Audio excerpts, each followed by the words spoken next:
मैं तो अभी इसकी पुष्टि नहीं कर सकता हूँ। बात रही गठबंधन की, तो गठबंधन आप समझिए कि ये हिस्सेदारी राजनीति जो है ना, हिस्सेदारी का मामला है। काशीराम साहब का जिसकी इतनी संख्या भारी, उसकी इतनी हिस्सेदारी।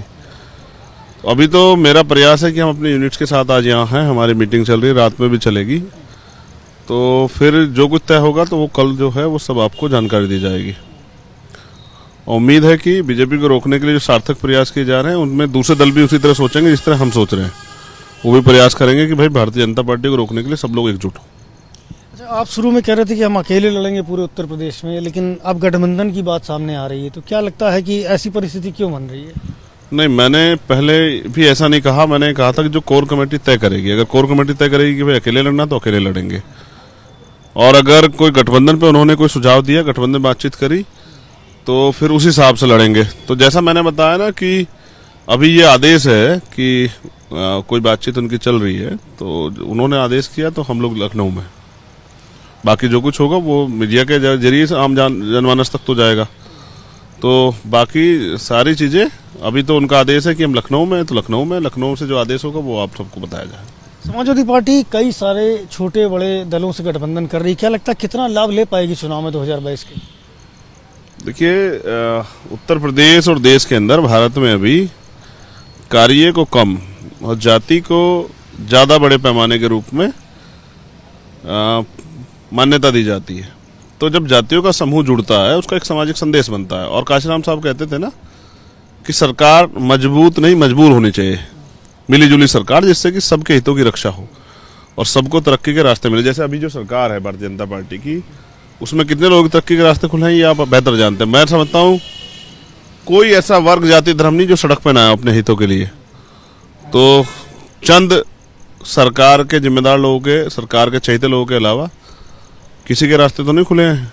तो अभी देखिए 69,000 शिक्षक भर्ती में देखिए कितना बड़ा घोटाला हुआ है, सरकार चुप है। तो रास्ते किसके खुले? रास्ते उनके खुले जो सरकार के चहेते हैं। बाकी बहुजन समाज के लोग तो पहले भी वंचित थे, आज भी वंचित है। जिन्ना एक बड़ा विषय बना हुआ है, जिन्ना को लेकर अखिलेश यादव ने तारीफ करी तो भारतीय जनता पार्टी हमलावर हुए उनके ऊपर। आपकी राय क्या है जिन्ना को लेकर?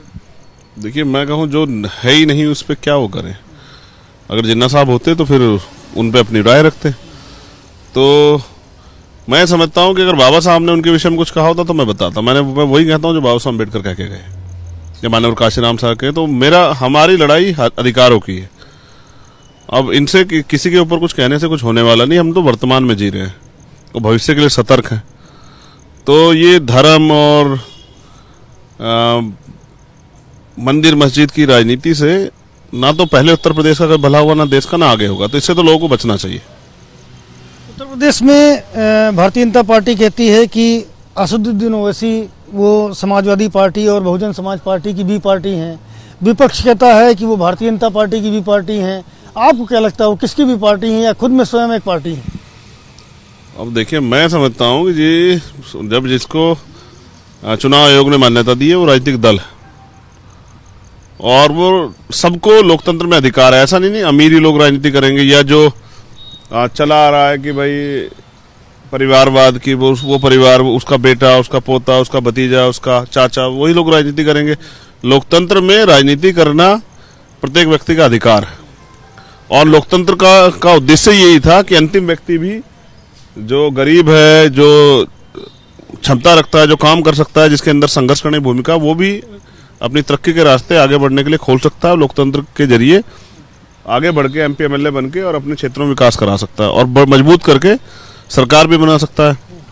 तो मैं नहीं समझता किसी पे आरोप लगाना ठीक बात नहीं है और ये मेरा काम नहीं। मुझे पता किसी पे आरोप लगाने से हमारा काम आगे नहीं बढ़ेगा, अपने मेहनत करने से बढ़ेगा। तो हम तो अपनी मेहनत कर रहे हैं। वैसी किसकी भी पार्टी है, आपको क्या लगता है? वैसी की अपनी खुद की पार्टी है, उनकी पार्टी का क्या नाम है वो आप जानते होंगे।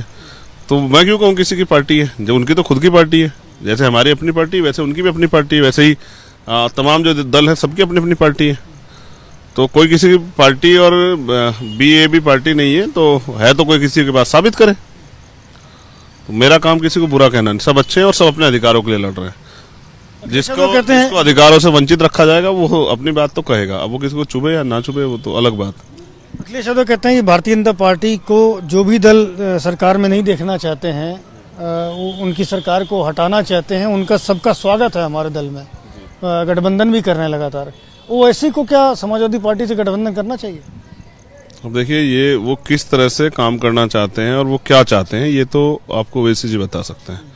बाकी जैसा आपने कहा, ये कहना बड़ा आसान है। जैसा आपने कहा कि अखिलेश जी ये कहते हैं, समाजवादी पार्टी के मुखिया, कि भाई जिनको भाजपा को रोकना है, तो मैं समझता हूं कि भाजपा को रोकना है तो जिताना किसको है।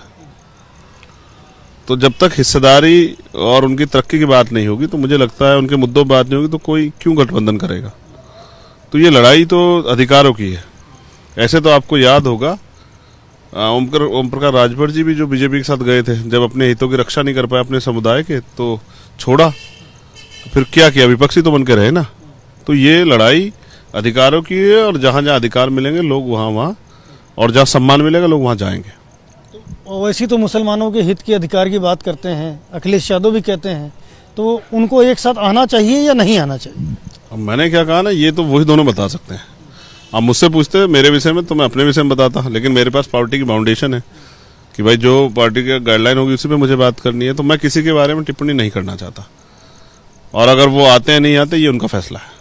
एक आखिरी सवाल है कि पश्चिमी उत्तर प्रदेश से आप आते हैं, कृषि कानून की वापसी हो गई है, तो क्या इस कानून वापसी का फायदा भारतीय जनता पार्टी को मिलने वाला है इस चुनाव में? देखिए, सब लोग जानते हैं कि ये कानून वापसी क्यों हुई है। अगर प्रधानमंत्री दिल से कानून वापसी करना चाहते तो किसानों के विरोध के समय कर देते हैं। आज 750 ज्यादा किसानों की जान चली गई है।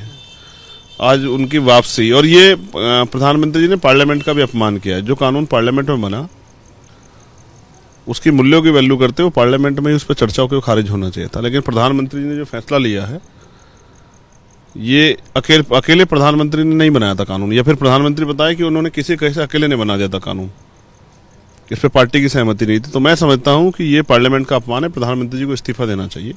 उन्होंने राजनीतिक प्रयोग और राजनीतिक महत्वाकांक्षा के लिए, वोट की राजनीति को आगे बढ़ाने के लिए ये फैसला लिया है। और ये फैसला ये साबित करता है कि अगर ये अच्छा कानून था तो इसको वापस क्यों लिया, और ये बुरा था तो इसको लागू क्यों किया। तो इसका मतलब ये है कि किसी के इशारे पर कानून लागू किया गया था और किसी के इशारे पर कानून वापस ले लिया गया। यानी कि प्रधानमंत्री जी अपने हित से काम, अपने अधिकारों से काम भी नहीं कर पा रहे। तो मैं तो समझता हूँ इस पे प्रधानमंत्री जी को जनता से माफी मांग के इस्तीफा देना चाहिए। और जो 750 के करीब किसानों की जान गई है, उनके सबके परिवारों को 1 करोड़ का मुआवजा, एक सरकारी नौकरी, और उन सभी परिवारों से व्यक्तिगत बुला के प्रधानमंत्री जी को माफी मांगनी चाहिए। उन पे जो झूठे मुकदमे गए किसानों पे, जो आज जेल में है, उनको रिहा करना चाहिए। क्योंकि इनके इस कानून बनाने की वजह से कितना नुकसान हुआ है सरकार को आइडिया नहीं है। हजारों लोग जो हैं, 1 साल से ज्यादा समय हो गया अपना घर छोड़ के सड़कों पर लेटे हुए।